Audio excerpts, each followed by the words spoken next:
Abhishek Banerjee frontman. টাকা তোলা থেকে নিয়ে আমার তো মনে হচ্ছে ওই চন্দ্র কেসে দেবরাজের ইনভলভমেন্ট হতে পারে।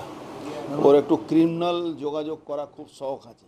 মমতা অভিষেক ব্যানার্জি ও সুমিত এরা সব ক্রিমিনাল যোগাযোগ খুব রেখেছে। আমার মনে হচ্ছে এই সব ধরনের লোকগুলোকে ওয়াশ আউট করা দরকার, মানে একদম তুলে জেলে ঢোকানো দরকার। কেন এ পাবে, তথ্য পাবে। আমি জানি যতটুকু ইনকোয়ারি যেভাবে চলছে, এরা না এরাই ওদেরকে হায়ার করেছিল। কারা কাদের হায়ার করেছে? এই দেবরাজ, সুমিত, এরা সব ক্রিমিনালদেরকে হায়ার করে করে যেখান তেখান শেল্টার দিয়েছিল। চন্দ্র থেকে আরও মার্ডার করাবার এদের প্ল্যান ছিল, কিন্তু ঘটনাক্রমে এই ঘটনাটা ঘটেছে ইলেকশনে রেজাল্টের পরে। তো এই ধরনের একটা বড় মানে এই নেক্সাসটাকে ভাঙতে হবে মাননীয় মুখ্যমন্ত্রীকে। উনি নিজেই পুলিশটা দেখছেন, তো সব তথ্য সামনে আসবে।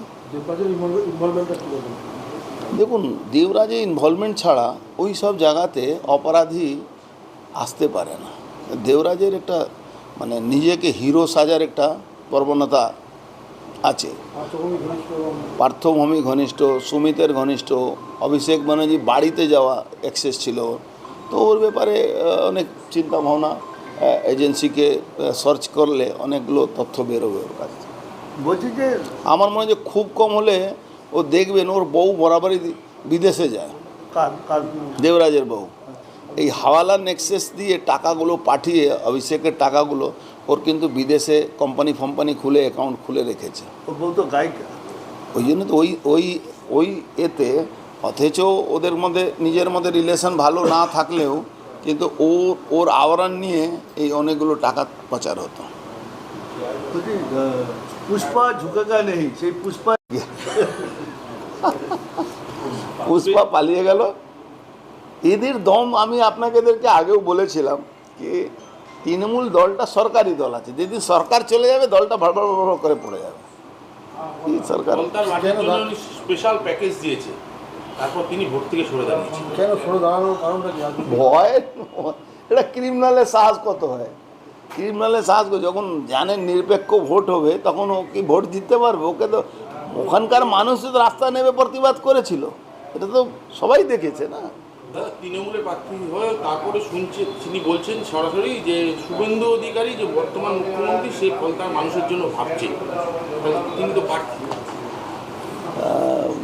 ভগবান হয়তো বুদ্ধি দিয়েছে, ভাবছে কি এইসব বলে বেঁচে যাবে, কিন্তু যা অত্যাচার করেছে ও বাঁচার কোনো জায়গা নেই। দল বহিষ্কার করে দল বহিষ্কার করুক, যাই করুক, দলে আছেটা কি? ওই দলের তো কিছু নেই। নাহলে সব থেকে আগে মমতা ব্যানার্জি, অভিষেক ব্যানার্জিকে বহিষ্কার করা উচিত।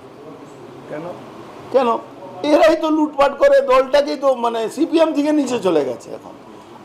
আমি বলছি, আমাদের মাননীয় মুখ্যমন্ত্রী যদি দরজাটা খুলে দেয়, তৃণমূলে একটা এমএলএ থাকবে না, কি হিন্দু কি মুসলমান সব বিজেপিতে চলে আসবে। আপনাদের কাছেও তো এরকম ফোন আসছে বিজেপিতে আসার জন্য? অনেক লোক ফোন করে। আমরা পার্টির সিদ্ধান্ত যেটা আছে সেটার এবারে বেশ করে চলি। কালকে অনেক দিন ধরে, যেদিন থেকে সরকার গেছে, বেশিরভাগ এমএলএরা যারা জিতেছে মুসলমান, ইভেন মুসলিম এমএলএরাও, তারাও তো মানে রেডি টু ফ্লাই আছে। আমাকে ফোন করছে, যে যাকে পাচ্ছে সে তাকে ফোন। আপনি তো মদন মিত্রকে সরাসরি বললেন যখন তখন চলে আসতে পারে। হ্যাঁ, মদন মিত্রকে বলেছি। মদন মিত্র শরীরও খারাপ, আবার মদন মিত্রকে নেবে কি পার্টি নেবে কেন, এটাও একটা ব্যাপার আছে। মদন মিত্র তো ব্ল্যাক স্পট বেশি আছে।